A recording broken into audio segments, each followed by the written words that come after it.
Yeah, so, I don't know, it's just weird. Servants are weird.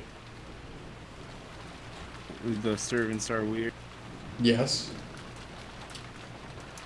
Yeah, I thought they were weird too. Good. Because they are weird. It's an objective Except fact. that they aren't weird, because they aren't weird. They aren't weird because they aren't weird? They aren't weird because they aren't weird. Well, you know what? Can't argue with that. I can Okay. argue with that. So, we're in the servant place. Yes. Cool. Okay. Are you ready? No. Okay. Are you ready now? Yeah. Genji tightened his bow tie and looked outside through a crack in the curtain. Maybe the rain had died down a tiny bit since the previous night, but the thick rain clouds didn't seem like they'd be letting any trace of the morning sun get by. The morning was dim and far from refreshing. It seems it will last all day after all.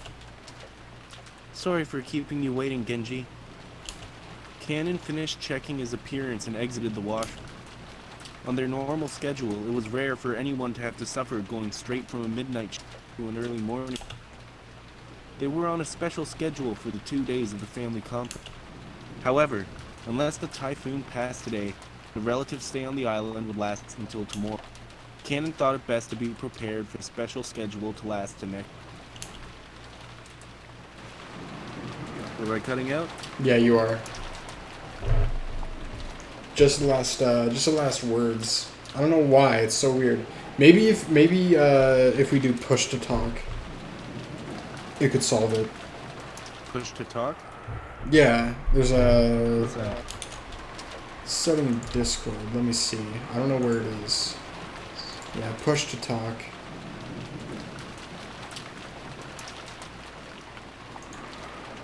Yeah, push Push to to talk. talk. Right here. Yeah. Am I cutting out for you? Do you want me to use push to talk? What's push to talk? Do I have to push this button to talk? Yep, that's the idea. Okay, and my voice isn't cutting out? It, yep, I think it solved it. I think, Awesome. what the hell, dude.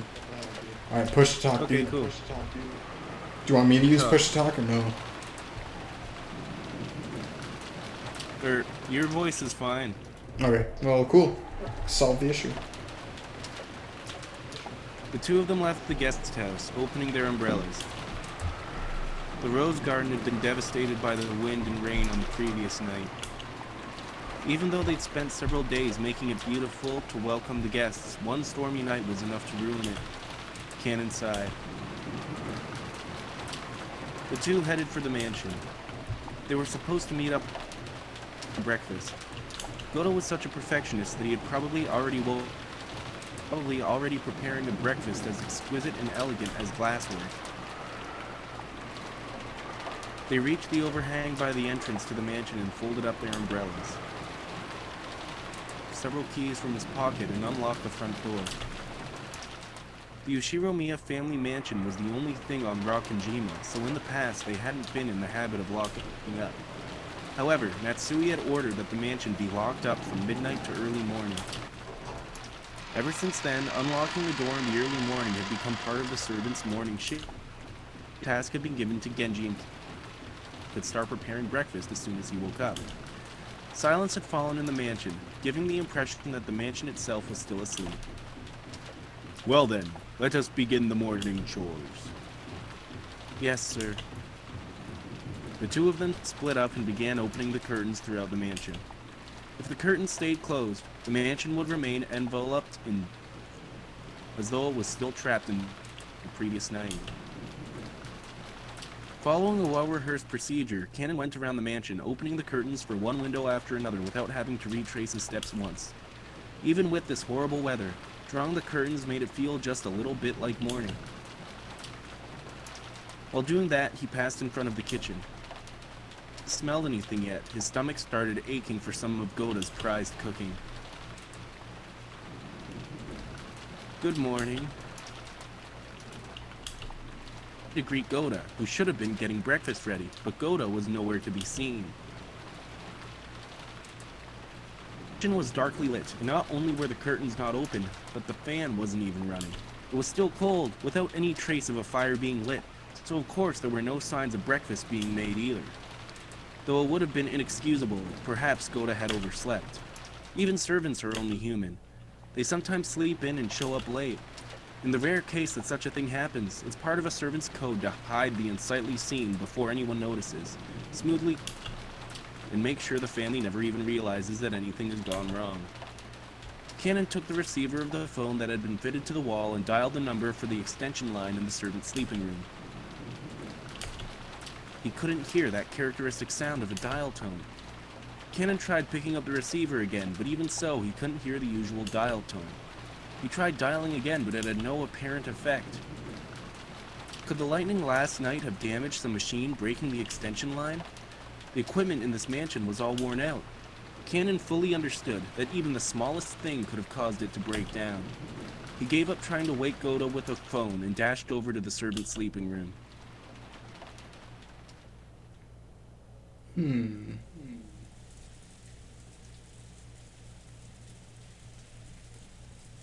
How long has it been since I stopped sleeping and started lazily staring up at the ceiling? That vague sense of awakening was part of Natsui's usual morning experience. She always slept lightly, and she couldn't sleep at all without medicine. To Natsui, sleep was definitely not a happy. She looked outside. She saw that it was still pouring. If she hadn't sensed a tiny amount of light, she might have mistakenly thought that it was still the previous night. She herself was one of the hosts, so she mustn't wake up later than her guests. Urging herself on, she raised up her body, which still hadn't completely recovered from yesterday's weariness. No one would torment her as long as she remained inside this room, and her headache wouldn't get any worse here. This room was the only place she couldn't find peace, so when she left, it meant returning to the world where her husband's siblings kept trying to stab each other in the back. In that case, wouldn't it be better to just stay locked up in this room forever? That ridiculous notion brought a bitter smile to Natsui's face. She was starting to sound like Kinzo. Though she often complained about Kinzo staying locked up in his own room and refusing to attend to everyone else, the truth was that she longed to do. Natsui gave her head a small shake, and her fantasy was replaced by the reawakening of her usual headache.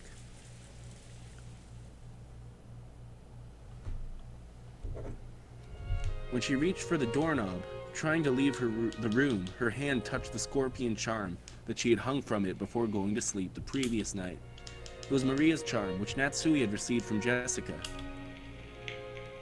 Didn't Jessica say something about it having the power to repel magic, telling her to hang it from her doorknob? Maybe it was thanks to the charm that at least this room had been protected from the madlings.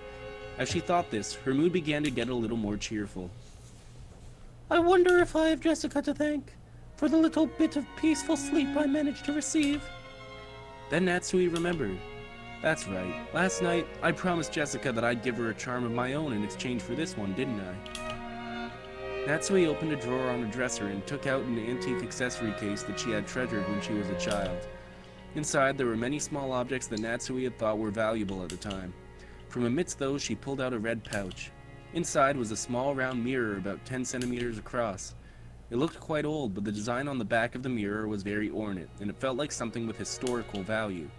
At the very least, it seemed much more authentic than the other charm, which looked like a plastic scorpion keychain. She had heard that this was a spiritual mirror for warding off evil spirits, and she had been given it specially by her grandmother when her grandfather's mementos had been distributed. It had been ago that a strange power resided in this mirror. Perhaps people thought it could reflect calamity and malice in the same way it reflected light. Natsui returned the it would probably be a fitting object to hand over to Jessica. Just as she was placing it in her pocket, the sound of someone knocking on the door suddenly echoed throughout the room. Yes? Good morning, madam. It is Genji. My apologies for waking you so early. I'm coming now. What is it? No servant had ever come to her this early in the morning, nor had they come to wake her in person. Perhaps something bad had happened.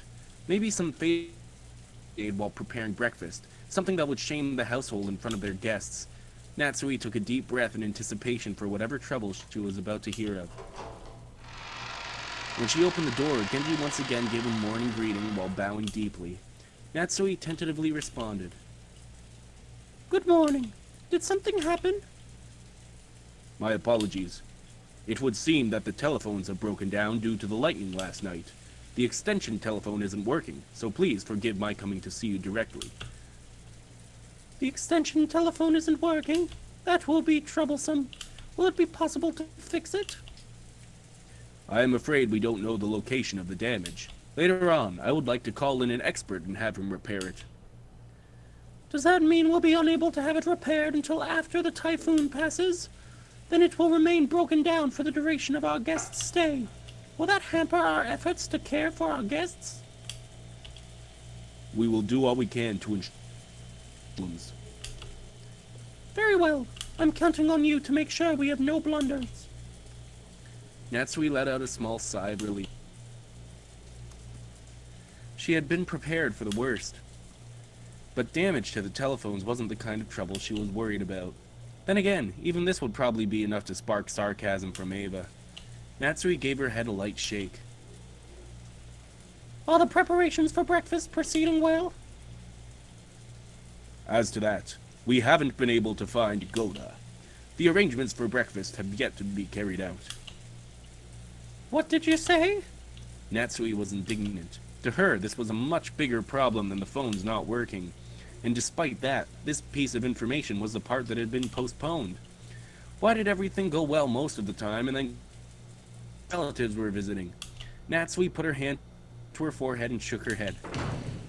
Well, I suppose he slept in. At any rate, just see to it that someone hurries up and prepares breakfast. I don't care who. What? Natsui exited into the room for a second to close the door to her room. The creepy thing she saw there silenced her completely. It was an unpleasant sight, as though someone had dipped their fingers in a reddish-black liquid and scratched at the door around the doorknob. It was probably some sort of awful prank, arranged by some person who wanted to make it look as though they tried to force the door with bloody hands. What sort of prank is this? How awful! I also just noticed it as I came to call you. I will clean it later. Perhaps this is a vulgar joke by one of the guests. Disgusting, truly disgusting. Who in the world would pull such a childish and disgusting prank? Natsui had a pretty good idea, but of course there was no proof. So even if she pushed the issue, it would just seem as though she was making a fuss about nothing. In fact, it would surely be better to act as though she hadn't even realized that such a prank had been played on her.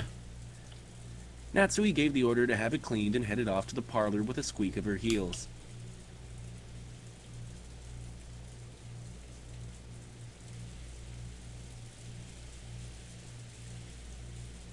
Natsui and Genji arrived in the parlor. Eva and Hideyoshi were already there. Good morning, everyone. Morning, Natsui. I heard Godo would be making us breakfast too.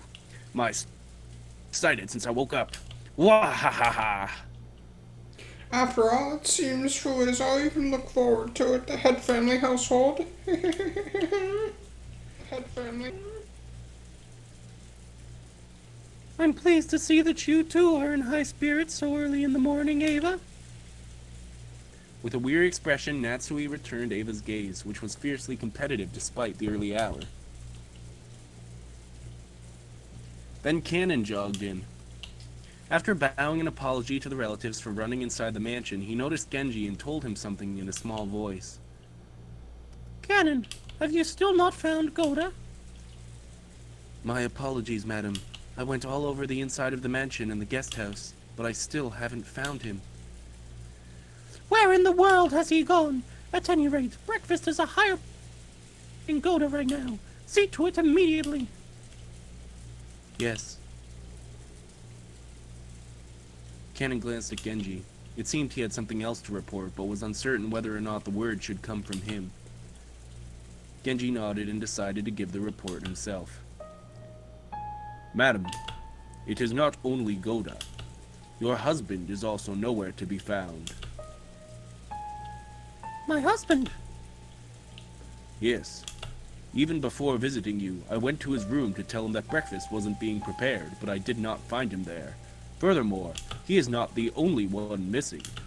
Rudolph, his wife, and Rosa are nowhere to be found. Not in the guest house, nor the mansion? Yes, they were not in their rooms in the guest house either. When she'd heard that Goda alone was missing, she'd assumed he had slept in or was loafing around somewhere. However, now that she'd learned that several of the relatives were also nowhere to be seen, she began to take a slightly more optimistic view. Could last night's family conference have continued all night up until the present moment? They could have wanted to cool their heads after being shut in a stuffy room, going out for walks on their own through the rain. The part about cooling their heads really sounded like something Kraus would say. Goda had probably been summoned to accompany them and aid them in some way. Goda was not a man who lost track of time. He had to understand that preparations for breakfast would be hindered if he did not return. However, maybe the family conference had continued until this very moment, with an atmosphere that would make it hard for anyone to slip out. Yes, that theory would be quite convincing for Natsui. She remembered the illusion she'd felt that morning, as though the previous night had never ended. When she learned that the feeling wasn't just an illusion, she once again took a deep, weary breath. After all, that banquet of filthy vultures circling Kinzo's property was still going on. Perhaps they're still discussing the inheritance somewhere in the garden, or maybe the beach. At any rate, if we don't call Goda back, we'll never be able to begin preparations for breakfast. So what are you saying? Are Nie-san and the rest still discussion? She had planned to say it in a small voice, but Hideyoshi overheard Natsui and managed to grasp the situation. Big Brother and Rudolph sure are tough.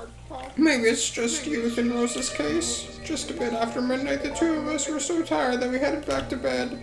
Though I do remember that Big Brother and the rest were still having a heated discussion at that point, and certainly are unpleasant when they get all fired up. Natsui snorted, her face still blank. Cannon, search outside. If you find Goda, tell him to return immediately and begin preparing breakfast. Certainly. Natsui, we don't know for sure that they're outside, do we? Couldn't they also be inside Father's study? I see. That's certainly a possibility. I don't know what path their conversation took, but there's certainly a chance they moved to Father's study and let him in on the discussion. I can't imagine that Father would willingly let them bring such a detestable topic into his study. You really think so? Well, then there's nothing we can do. I'm sorry, Genji and Cannon, but could you search outside? It wouldn't be that strange for Big Brother to suggest that they go outside for a walk to cool their heads. Even in this weather, I'll go to Father's study. Who knows? They might actually be there after all. Ava, I couldn't ask a guest like you to exert herself so. I will go. I can also wish him a good morning while I'm at it. Oh, then I'll leave it in your hands, though I somehow doubt he'll return your greeting. Natsui, have you always been on such good terms with Father? I don't know whether you could call it that, but I am sure that I've gained his trust as the wife of the successor to the Ishiromiya family. Then I'm sure he'll at least answer you, right? I'd like to at least have breakfast with Father. Do you think you could convince him to come down and join us? It seems that he thoroughly despises the rest of us, but I'm sure he'll listen to you if he trusts you that much. After speaking so boldly, you're unable to convince Father and come down alone. Then I doubt you'll ever be able to claim that you've earned his trust again. I am not confident, but I will try. Natsui responded, looking discouraged. However, knowing Kinzo's temperament, she had absolutely no confidence. He was clearly mocking her, confident that Natsui wouldn't be able to get Kinzo to come down. But even so, Natsui would lose face if she gave up, saying it was impossible and letting Ava go instead. Ava's mean-spirited and unreasonable demand made Natsui clench her fists slightly. When Genji realized this, he softly spoke to her over her shoulder.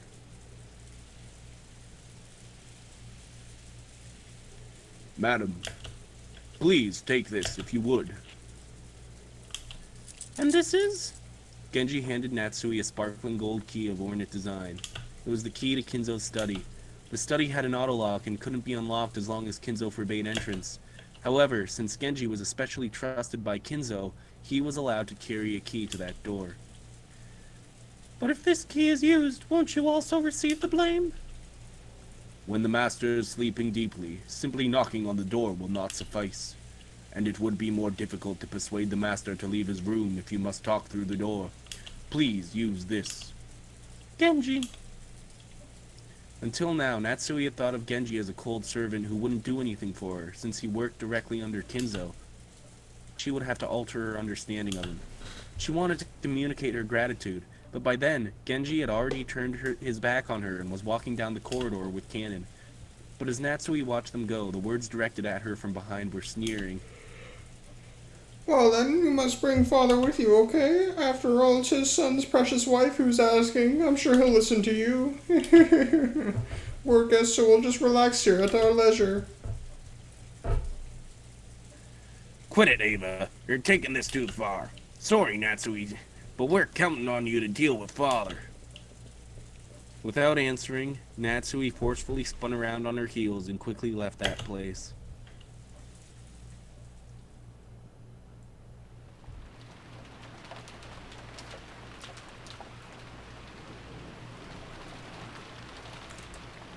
This is Balor? Yep, this is you. Yep. Alright. Yep. After all that excitement the previous night, there was no way anyone was going to wake up early. George, Jessica, and I were snoring loudly on the beds in the cousin's room, but Maria, who had gone straight to bed without joining in, was completely awake. As she rubbed her sleepy eyes and looked around, she was met with the loud snoring of the other three cousins. For a while, Maria had to think about what had happened. After that, she realized that her mother wasn't with her, and she quickly got lonely. Maria left the cousin's room, trying to head to the room that had been arranged for her and her mother. This is still me? Because Balor's asleep.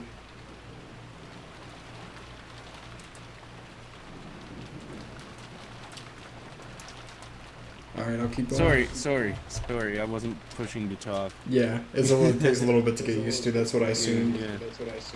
Okay, Maria left the cousin room, trying to head to the room that had been arranged for her and her mother.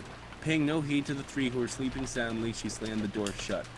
In response, Battler mumbled and rolled over in his sleep, but it wasn't enough to wake him up. After a while, Maria returned, once again opening the door with a lively bang.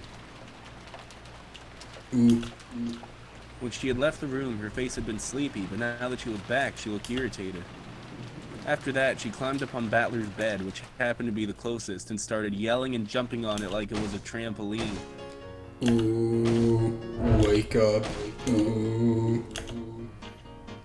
Wow, what? Is it an enemy raid? Surround them.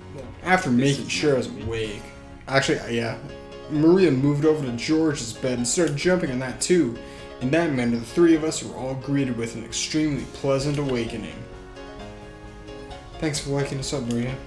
You stopped us from sleeping in after that late night. If only you could have been a bit more gentle about it. George, you really are an adult. I respect that. It'll be 7 soon. Well, it's not really a bad time to wake up.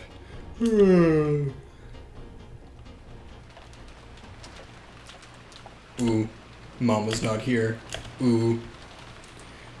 Aunt Rosa, she wasn't here, she wasn't in her room. I wonder if she's already woken up and gone to the mansion. Not here. Oh, Mama. Maria kept groaning and looking unhappy. She didn't exactly seem lonely because her mother wasn't around. It was more like she was irritated and thrown off balance because her mother wasn't where she'd expected. If we could just tell her where her mother was, that alone would probably calm her down. But unfortunately, we had no way of knowing where Aunt Rosa was, except that she wasn't here. Anyway, it's time for breakfast. Let's head over to the mansion. That's right. Maria, let's go to the mansion together, okay? I'm sure Aunt Rosa will be there too. Ooh, Mama's in the mansion. Then I'll go there. Ooh. Yeah, I guess we should go to the mansion. Our parents have probably already gotten there. Maria regained her usual composure so completely her earlier tantrum now seemed like a lie.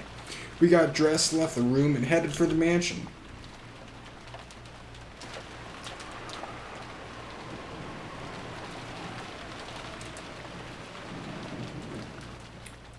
Damn, dude.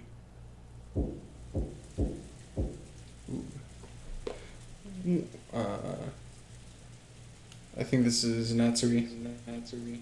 Once more there was a knocking sound on the study door, but there was no answer. He seemed to be sleeping still, and I could not wake him. And said something like that, Ava would probably be amused and triumphant. And even putting Ava aside, it was problematic that Kinzo had stayed shut away during this entire once-in-a-year conference, not even coming down to greet anyone. Even the family head, no, especially the family head, couldn't fail to make an appearance. I wonder if I can convince him myself. Natsui readied herself and used the key that she'd borrowed from Genji to open the door. Calling and now he's not there.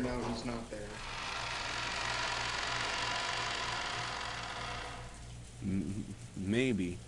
Even though she was prepared for the sweet stench, which seemed to eat into one's brain as it poured out the small crack in the door, she couldn't help but grimace. Thinking that he might still be sleeping, Natsui entered the room quietly.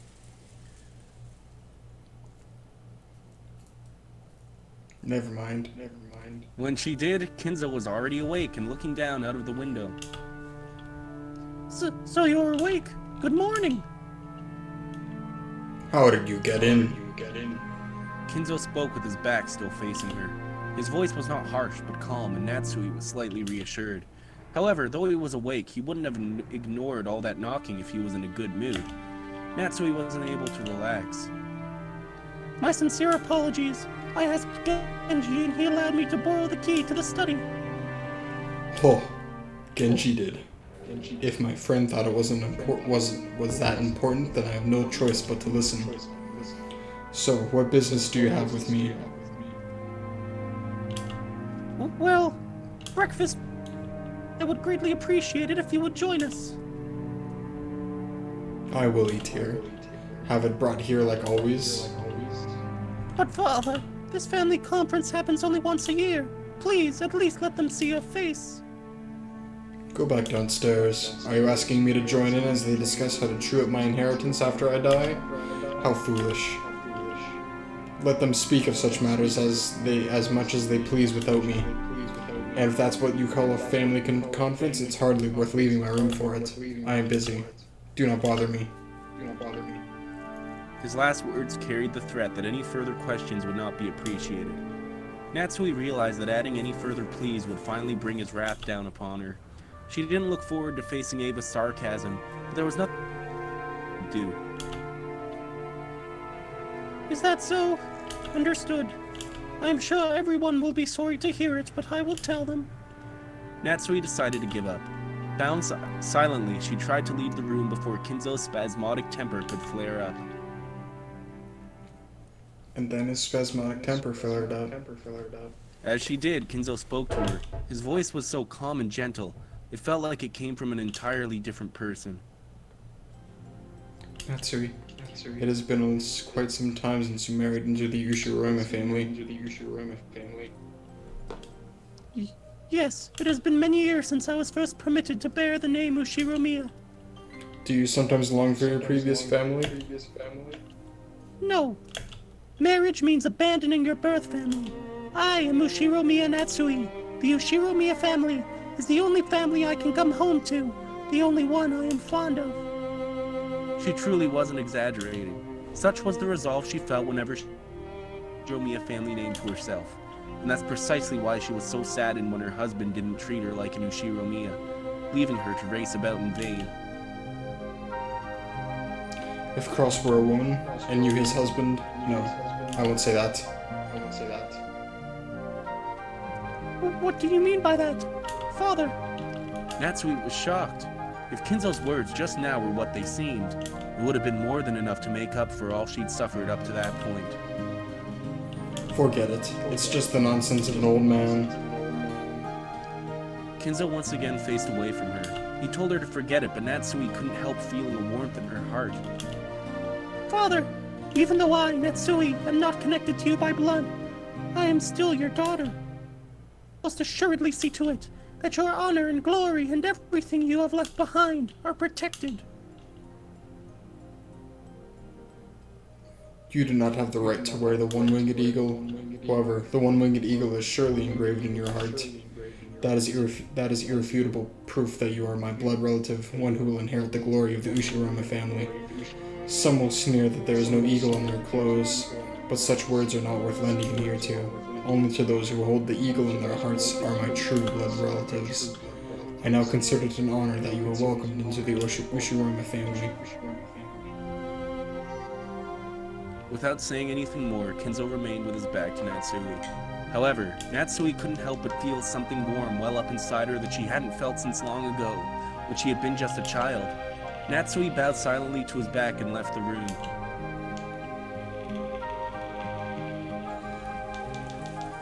Ah, good timing. How is your father? You were talking so long, so I came to check. When Natsui left the study, she saw Ava climbing the stairs and their eyes met. Ava was smirking unpleasantly, thinking that Natsui would leave grudgingly after failing to convince Kinzo. However, the way Natsui was now, such a frivolous laugh would not disturb her. She was not permitted to wear the family crest on her clothing, but she was permitted to wear it in her heart. So she spoke calmly, clearly, and confidently, with the dignity of the one who would protect the Ushiromiya family's glory. Father said he would not join in on the family conference. He says he has no interest in discussing such obscene matters. I figured you'd say something like that. If you failed to persuade father, just say so. How pitiful. I'm beginning to see why father lamented so. What do you mean by that? Natsui did not answer, just as Kinzo had done her back as she headed down the stairs. Ava finally realized that she was being made fun of, that something had happened to quickly bolster Natsui's confidence. Even so, she apparently didn't have the courage to risk Kinzo's wrath. Unable to even knock on the door, she could only click her tongue, make a motion as though scratching at it, and follow after Natsui. So, were Big Brother and the rest there? Did you ask father about them? I didn't get the chance to ask, but they were not inside the study. Father would never let them into his room to discuss such a lowly topic, so it is unlikely he knows where they went. Let us go downstairs and wait for the servants to return from their search. Breakfast may be late, but how would you like some tea, Ava? That would be fine. Ava couldn't hide her confusion at the complete difference in Natsui's attitude. She was acting so boldly, and while Ava hated to admit it, she even had a sense of dignity. Able to find fault with anything, Ava could only follow Natsui back to the parlor.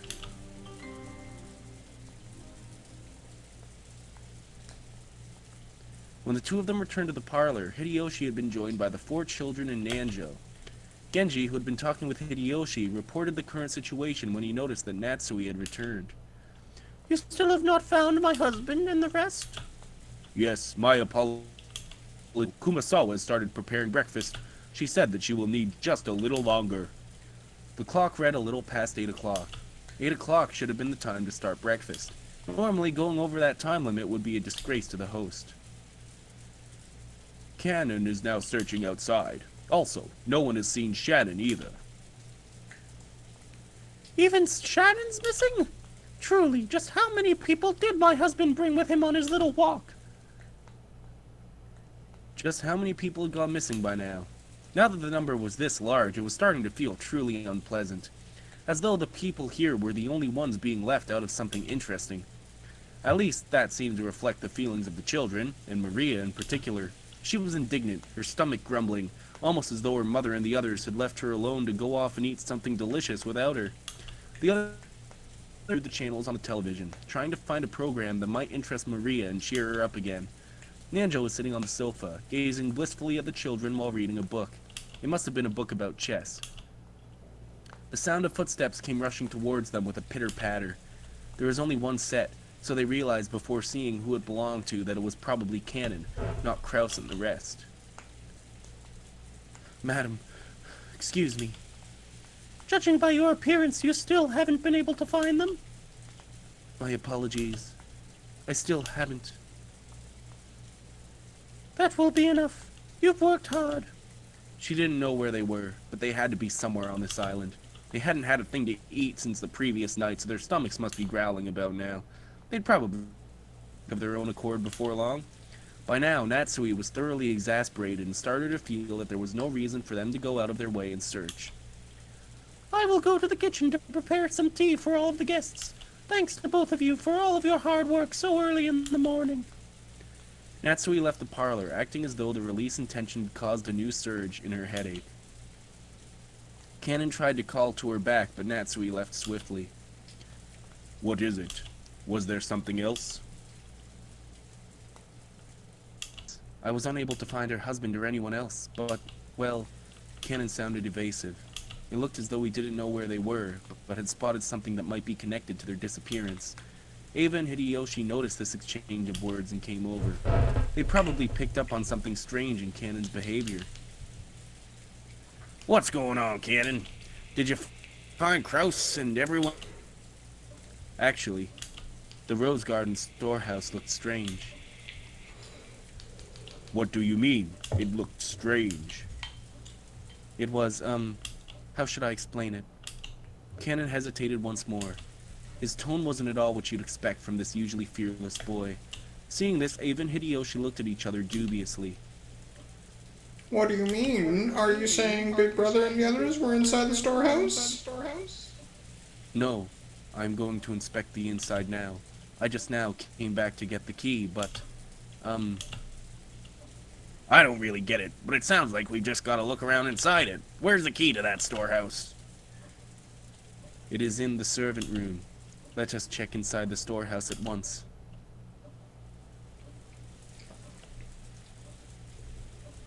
Cannon dashed off to the servant room and returned with the key.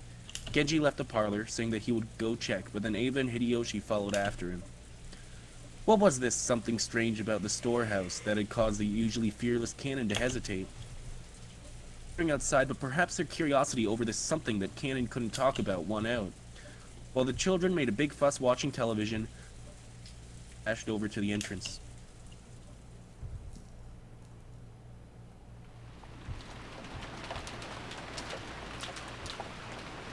The storehouse was a place that housed various tools used to manage the garden. It was definitely not a pretty building. Because of its appearance, it had been built so that it was hidden in a corner of the rose garden. Cannon, Genji, Ava, and Hideyoshi came cutting across the rose garden holding umbrellas. Just off the rose garden, which was normally off limits for those appreciating the garden and only used by those maintaining it. As they dashed down that, the storehouse came into view in front of them.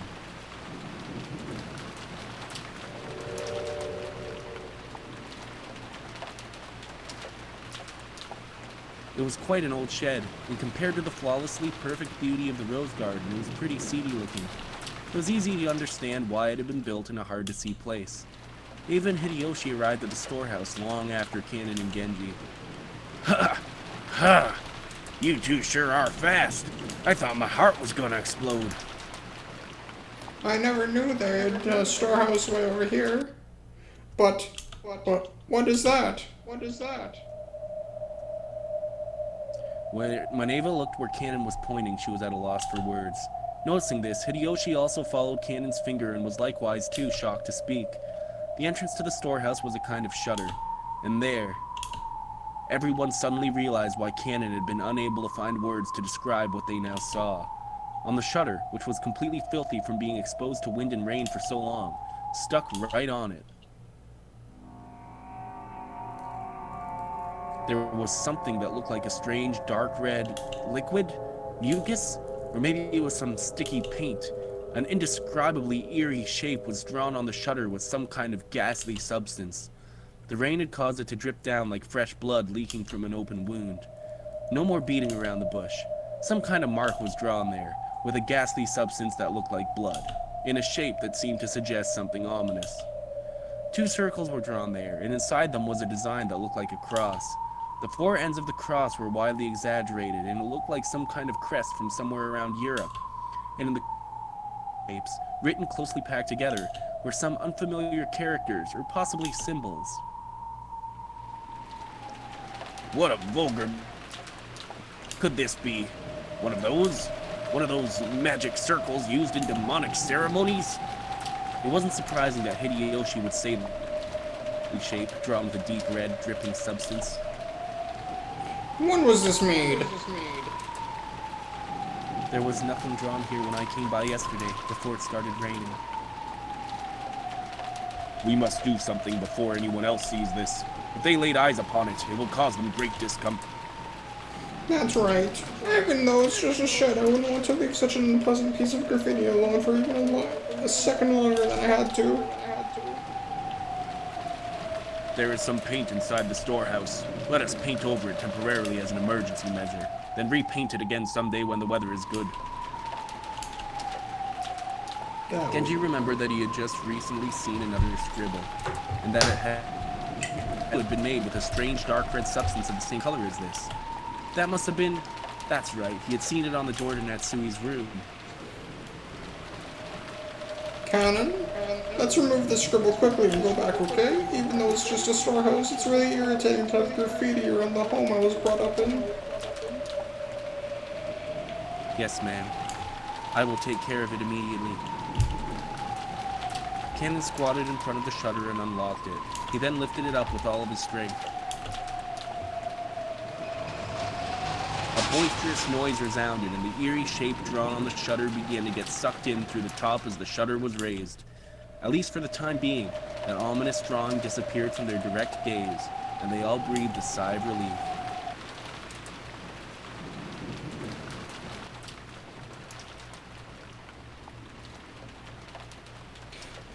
This is me, probably, yeah. Thanks to a kids program, they came across Maria. No, it's me. Okay. Yeah. Thanks to a kids program they came across, Maria was feeling much better. Battler and Jessica were poking fun at the kids show at every turn, cackling together. George was enjoying the program with Maria from her perspective. Nanjo sat on a sofa by himself, passing the time by reading quietly. They heard hurried footsteps coming from the hallway. They were the footsteps of a single person. Did that mean it wasn't the group of 4 that had just left? It was Genji. It was very rare for Genji, who considered being out of breath a violation of a servant's virtues, to be gasping for air. He had probably come dashing back from outside the mansion. His shoulders were soaking wet, and he didn't have his usual trim appearance. When Genji looking at him, he gave a small silent bow and quickly approached him. Dr. Nanjo, my apologies. Please, come with me, quickly. What is the... As Genji whispered something into Nanjo's ear, Nanjo went pale. He rose from the sofa, trying not to be noticed by the children who were still engrossed by the TV, and the 2 of them rapidly left the parlor, muffling their footsteps. Just as they were about to exit the parlor, they came across Natsui, who was pushing a serving cart loaded with a tea set. Genji whispered something into Natsui's ear, and Natsui went pale too in apparent shock. Then, leaving the serving cart where it was, the 3 of them dashed towards the entrance, running down the rose garden through the window. What's that? Isn't that Genji and Dr. Nanjo and... Is that Aunt Natsuya? Who's that? What's up, Anarchy? Maybe something happened. They look terribly flustered. When Jessica and Maria saw that Ava, Hideyoshi, and Nanjo were no longer in their seats, and that the serving cart had been abandoned in the entrance to the parlor, they also realized that something was the matter. Could there have been some kind of accident? Let's go check it out. It's no fun if we're the only ones left out, right? Hehe. For some reason, what Battler said sounded extremely indiscreet, but they were concerned after seeing the adults run off into the rain without regards to their appearance. Let's check it out, okay? I'm worried that something might have happened. Jessica's uneasy words spoke for all of them. Hey Maria, are you coming too, or will you watch TV? Ooh, wanna watch TV? Ooh. Let's go on without it. Maria, we'll be back soon. You keep watching TV, okay? Ooh.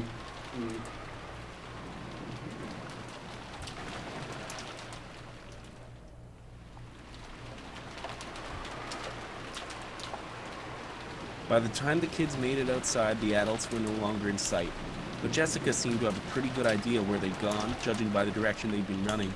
Following Jessica, we ran through the rain-soaked rose garden. The wind seemed to suddenly get stronger. The malicious sound of thunder began to rumble like it had the previous night.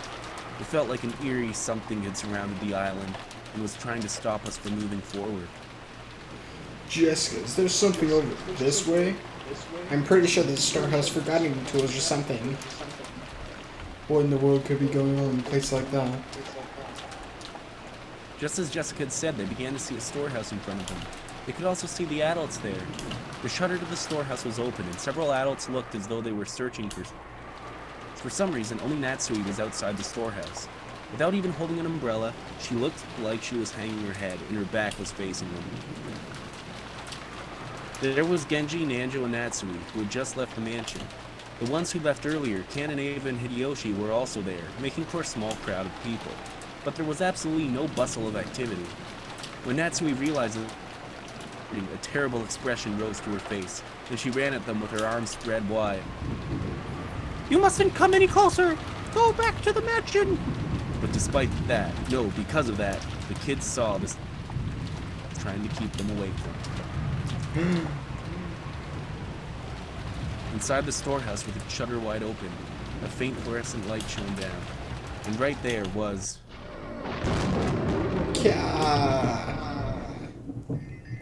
Jessica's piercing shriek rang out, but that was just because Jessica's scream was the loudest. The same thing spilled out of Battler and George's mouths as well. Ava spread her arms just like Natsui, roaring at the kids with a bone-chilling expression on. George, take everyone and return to the mansion, quickly! Right now! When Natsui spread her arms, I thought she was trying to prevent us from advancing any further. But that wasn't why Ava was spreading her arms right now. She was trying to stop us kids from seeing that terrible scene. It was her mother's heart trying to protect the eyes and hearts of us children by blocking our view of that terrible scene by at least the width of one of her arms. Is this some kind of joke? Is it? I'd seen this kind of cheap scene all too often. In manga, TV, anime, and books, I'd seen it over and over again. This was just seeing something appear in real life that I'd seen plenty of times before. Oh wait. Yeah, this is me. Is Battler. I was about to say something, but then you were doing a good job. In real life, I'd seen plenty of times before in some of these movies, those more sensational movies, right? That alone shouldn't. But that suit, it's that old bastard, isn't it? I get it. Then that's Uncle Cross, then Kiri-san, then Rosa. Dad. You mustn't, Jessica. You mustn't go in. You mustn't look. Dad. Ah.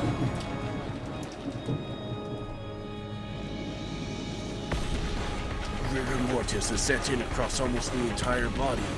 Most likely, 6 hours or more have passed since. As far as I can tell by looking at the damaged area, there is a high probability that they were damaged after their deaths. No, I must watch what I say. I'm a general practitioner. Examining corpses is outside my area of expertise. So what's going on here? Just killing them wasn't enough, so they went on to do something like this? The devil! This here's the work of the devil! And Natsui caught Jessica in her arms, and oh wait, I think this is still me. Yeah, this is still me. And Natsui caught Jessica in her arms, and then even caught George and Anki. So, I was the only one who could approach the entrance to the storehouse. If only there had been someone there to catch me too. I wouldn't have needed to have this horrible, evil scene burn into my eyes. No, that's not it. It's more like there's no one here to catch me. The people who should catch me, they're right there, aren't they? Just as Jessica said, it did look like a storehouse for gardening tools. A lawnmower with extra blades, a grass sickle and hammer, some carpentry tools such as a saw, piled up potted plants and bags of fertilizer, and treated just the same. The corpses of several people have been laid to rest there. No, have been tossed in there. I could tell them by their clothes. That old bastard, Kiri, Uncle Kraus and Aunt Rosa. Beyond that, Gouda and... Are there still more of them? How many people died? You're fucking kidding me. I can't even count them on one hand. Damn it! I didn't know whether one of these gardening tools, which if used for something other than their intended purpose, could definitely be wielded with naked brutality, or whether some horrible tool had been brought in here specifically for this. Anyway, each one of the bodies jammed in here and given an atrocious makeup. It wasn't even makeup. It was more like their faces had been plowed. Their faces were smashed, forced into expressions that normal people couldn't make even after death. I couldn't tell where the eyes and the nose were, but I could find their mouths because they were gaping wide, their gums exposed. But their front teeth were missing. Even the cheeks that should have covered all this were all torn up and laid bare. That trendy makeup you always spent so much time on, even though you're a man, isn't doing a thing now. Nah. Dad, I always thought you were going to hell. But still, not like this, right? You weren't such a son of a bitch that you should have to suffer so brutally. And Kiri, didn't I tell you to stop going out with this guy? There's absolutely no reason for you to end up like this, too. They've got no faces. No faces. Damn it, damn it, damn it.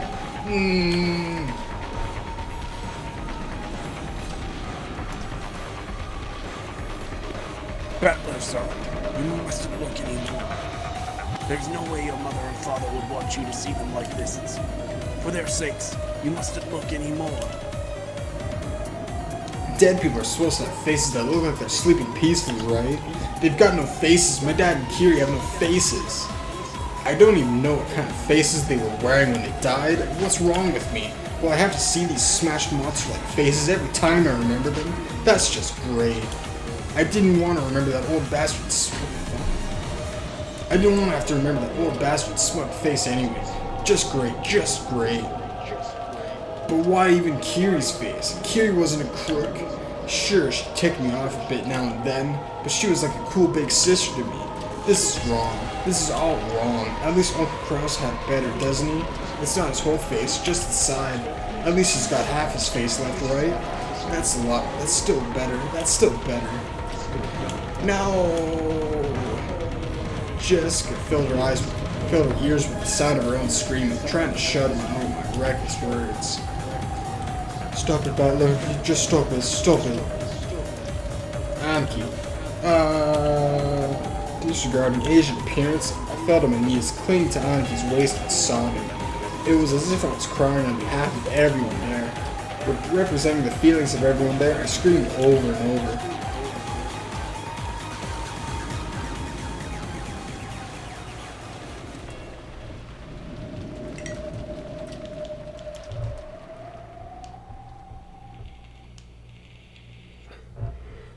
Alright, Detective Aaron on the case. Oh, never mind, there's still more.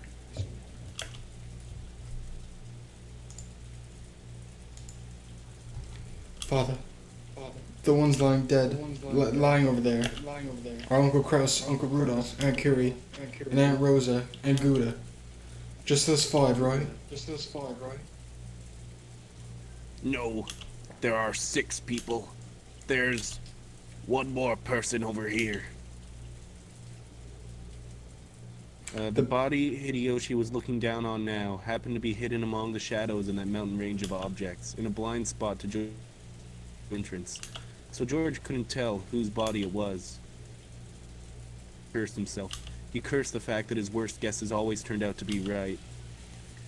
So, the one lying at your feet is Shannon, isn't it? Yes, it's Shannon.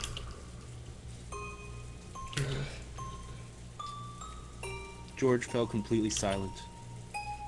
Shook slightly, his lower lip trembling. Normally, he would have wanted to run to his beloved's body. However, before rashly running forward, he worked to keep his composure and asked his father. Is Shannon the same as Uncle Kraus and the others? Hideyoshi deeply understood the meaning of those words, so he couldn't give George an immediate answer. Or rather, he felt that silence was the only sincere and loving response he could give George right now. When George asked if Shannon was the same, he meant to ask whether her corpse was in the same condition as the others or not. Since Hideyoshi hadn't denied it, it meant her brutal state.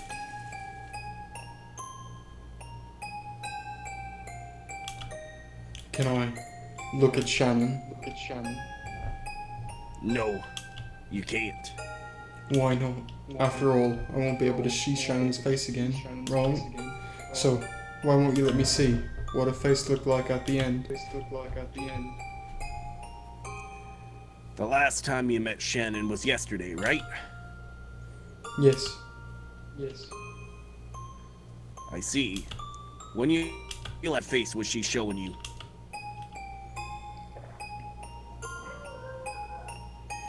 It was a wonderful smile. After he handed her the ring, she hesitated, even though she must have already made up her mind. Then she looked bashful, and ran away because she would see her face looking like that. That's the expression that was revived in George's mind.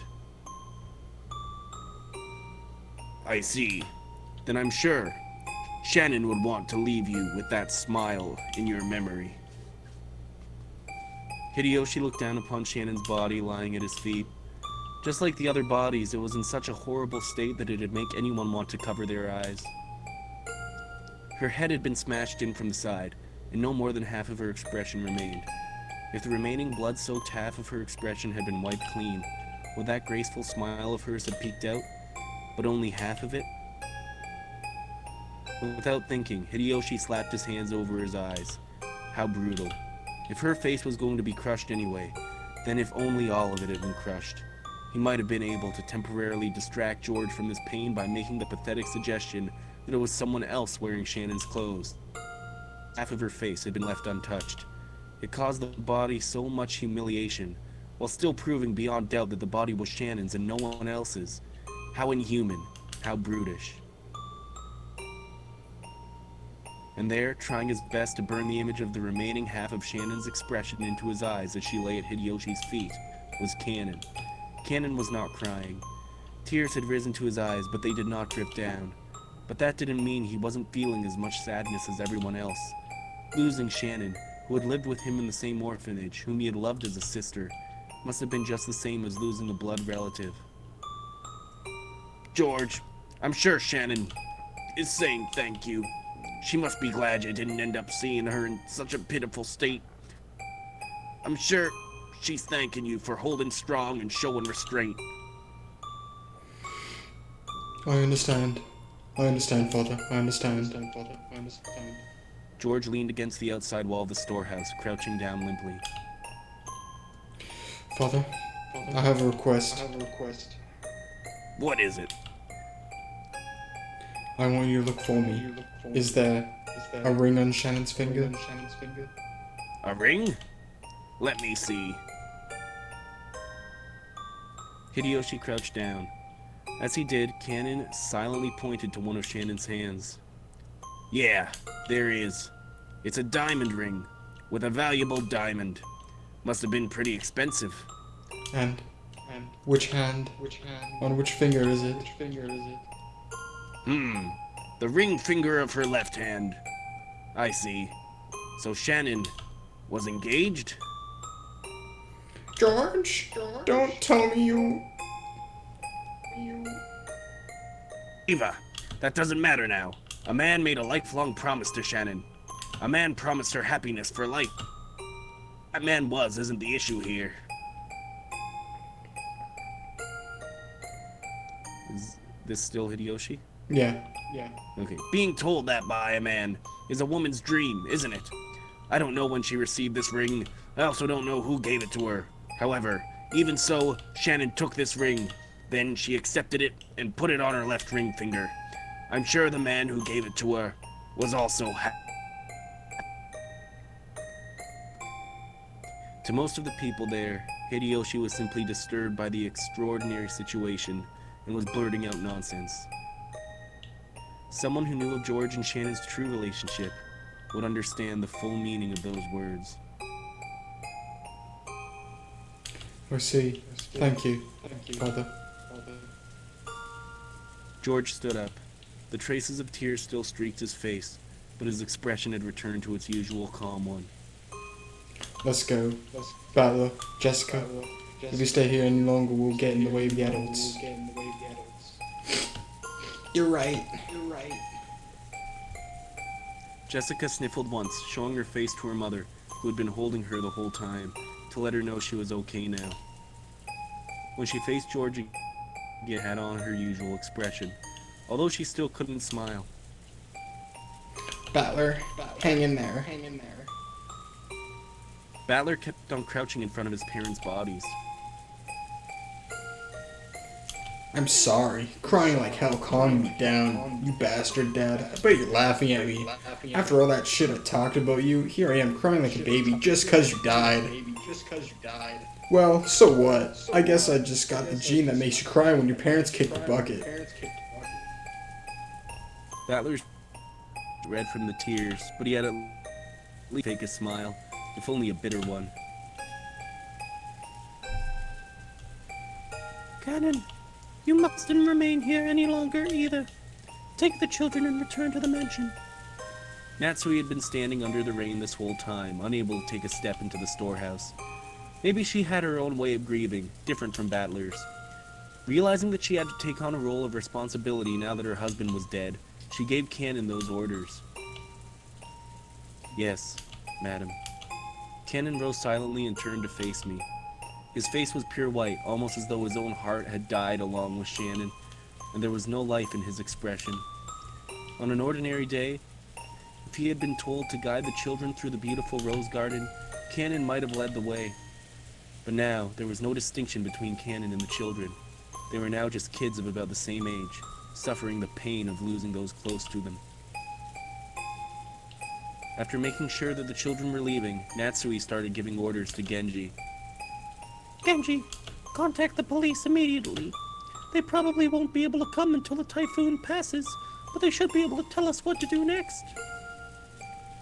Understood. There is an emergency radio, so I will use that to contact them. When she heard that, Natsui remembered. That's right, the phones were out today, weren't they?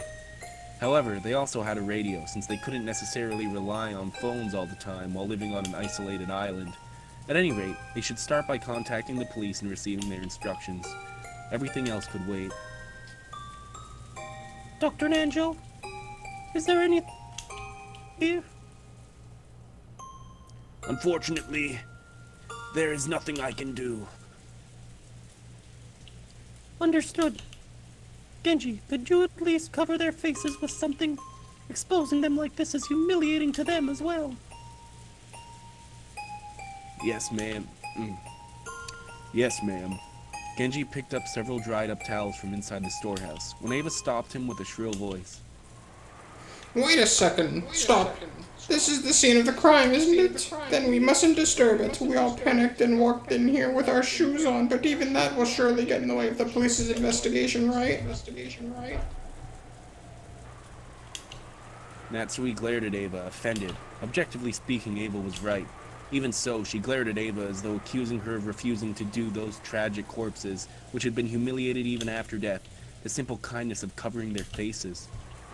However, Ava had spoken both calmly and correctly. This horrible situation definitely wasn't an accident. It was a crime. Someone had killed. It was a murder case. So, to avoid disturbing the site any further, they had to do what little they could to aid the police, preserving clues that might help catch the detestable culprit. I agree with Ava. Until the police come, we should leave everything be. What do you say, madam? You're right. Very well. Close it up. Just in case, we should put a different lock on it. A different lock? Yes. When we came here, the shutter was locked. That means the culprit used the key to the shutter to lock it.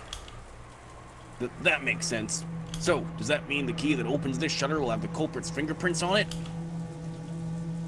I'm sure it will be worth submitting to the police as evidence, but Cannon usually has it, and he used it to lock the shed just now. It'll probably have Cannon's fingerprints on it. Also, that key was handed to Genji just now, and he took it with his bare hands. It doesn't look like it'll be very useful as evidence. That was careless of me. My apologies. Genji, are there any other keys to this storehouse? No, only this one. So the culprit walked out of the servant room with that key, and then was nice enough to return the key to where they found it? Yoshi's theory sounded plausible, but was actually very stupid. Why would they go to all the trouble of returning a key they stole? No, if you think about it even more deeply, there are some points that are even more bizarre. When a criminal hides a body, they're usually found, so they can use that time to escape. The six weren't necessarily killed here, but it was reasonable to assume that they were killed somewhere on this island, carried to the storehouse, and hidden to delay the discovery of the crime. And yet, the eerie magic circle scribbled on the storehouse shutter had eloquently indicated the location of the hidden corpses. Sure, it didn't explicitly mention the corpses, but 6 people had gone missing. In that situation, someone had made such an obvious piece of graffiti and even returned the key to the shutter, almost as though they wanted the corpses here to be discovered.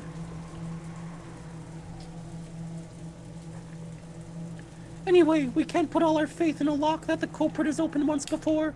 If we want to protect this place from the culprit's hand, I think we should put a new lock on it. I think that is a good plan. I agree. Genji fished around inside the storehouse and unsealed a brand new padlock that had been inside a small box. What should I do with the key? I will take it. And head it over to the police. Natsui took the key to the padlock from Genji's hand. After that, they all exited and lowered the shutter. And so the corpses were once again sealed behind that shutter, which was still covered with that creepy magic circle. Genji crouched down in front of the shutter to fasten the new padlock. Shutters often have a place in front where you can attach your own lock, in addition to the main lock of the shutter. This was one of those types. In the midst of the roar of the thunder and the pouring rain, the storehouse stood there ominously. With its closed shutter still covered in a blood-like creepy substance, it swallowed up the bodies of the sick. Matsui, putting the new lock on wasn't mainly to preserve the scene for the police. She might have felt like she wanted to shut that mouth for all eternity, to prevent that eerie beast from swallowing up any more victims. Come on, let's go, everyone. Dr. Nanjo, thank you very much for your work. Genji, hurry and contact the police. I will do so as I return. The adults left the storehouse. The ghastly magic circle drawn on the shutter kept the 6 bodies in its throat, looming eerie as the lightning occasionally lit it up.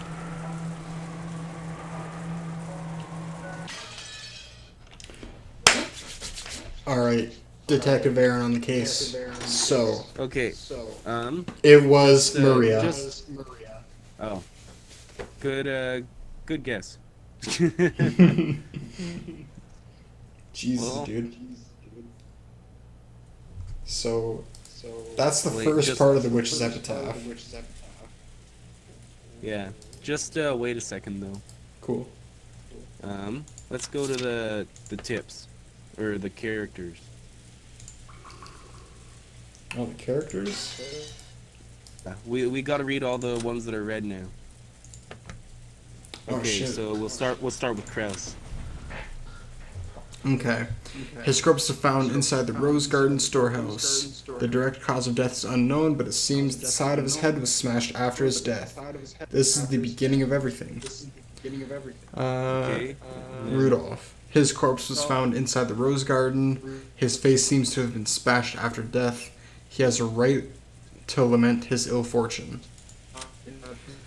Kiri, her corpse was found inside the Rose Garden storehouse. Her face seems to have been smashed after her death. She was chosen by the demon's roulette. That's all there is to it.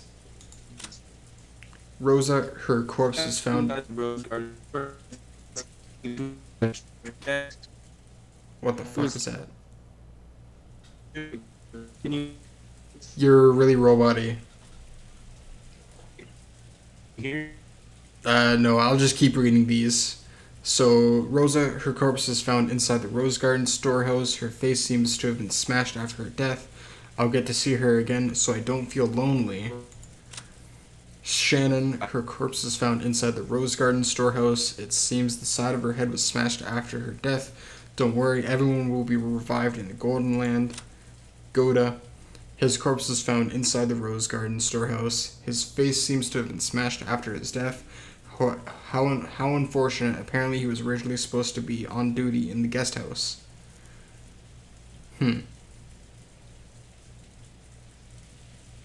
Are you talking right now or no? Because if you are, I can't hear you. Man, what a time for Discord to mess up.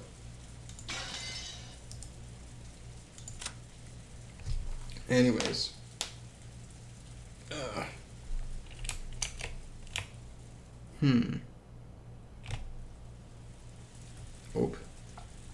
He's not playing Umineko anymore.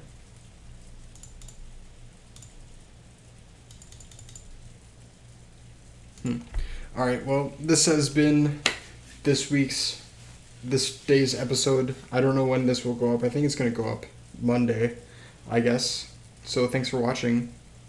And yeah, I'll figure this shit out eventually. My Wi-Fi cut out. Oh, your My Wi-Fi cut out. Oh, That's shit. why my voice was so robot-y.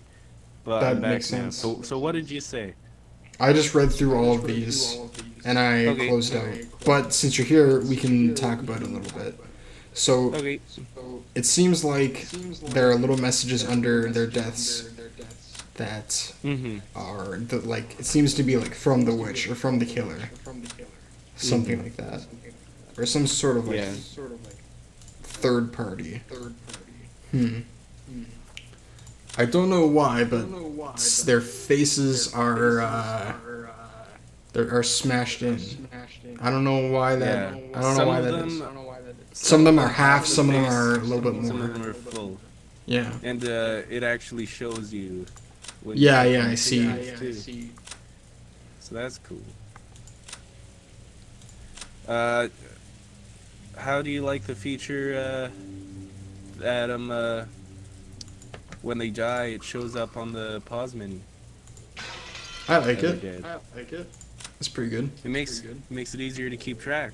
Exactly. So it has to be one of these 12 people.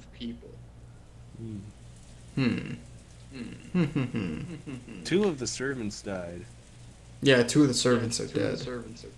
Mm-hmm. It seems kind of weird because Gouda, like, didn't know anything. He's like really new. I don't know. And Shannon, she's probably like the most experienced of them all, except for maybe Kumasawa and Genji. Actually, now that I think about it, it's weird. It seems like there's no reason to kill Shannon or Genji or Gouda. I mean, but it seems everyone should, like, these two, like Kraus and or Rudolph and Kiri. It makes sense to kill them because they're smart as fuck. Kraus makes sense to kill him because he's also smart as fuck. And Rosa. And Kraus knows the gold is real. Yeah, Kraus knew the gold was real. Yeah. Why do you think Rosa was killed? I don't know. It's a little bit weird. I guess it might be because of her connection to Maria. Because Maria is like the kid who is good with black magic and stuff. So maybe they got to Rosa in order to mess with Maria's ability to, like, do stuff like this. To, like, determine black magic stuff. Maybe. Or maybe it's literally just random. Actually, wait, no, it can't be random. Fuck that shit. That'd be dumb. That'd be too dumb if it was random.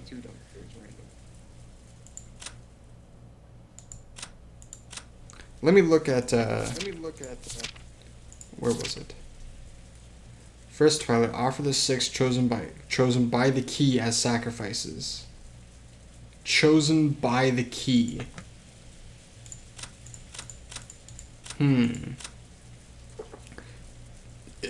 So each one of these guys probably has something in common. Probably, like, they said by the key. I don't know if the key is like a literal thing or a metaphorical thing. It's probably metaphorical. Or it's probably a literal. I keep forgetting to press the talk thing. Yeah, makes sense. Chosen by the key. What It could be key? a metaphysical thing. Well, a key is something that opens things. That's what I think about keys. Yeah, keys. Yeah, it can be something that opens something. A key can also be like the answer to a code or something too, or that's Right. also like what, or yeah. Answer to code. Man. That's not what a key is. Anyways, but I'll use that. Thanks for the tip. Unless you're just distracting me. I can't trust anything right now. Everyone just died. No, everyone didn't die. Like 6 people died. There's still like 12 people left. Nah. That's not how math works. If 6 people die, everyone dies. It has been decided. Anyways, I think that's all I have about it right now. Okay. Okay, well, thanks for watching, party people in the place to Thanks be. for watching. See you all next time.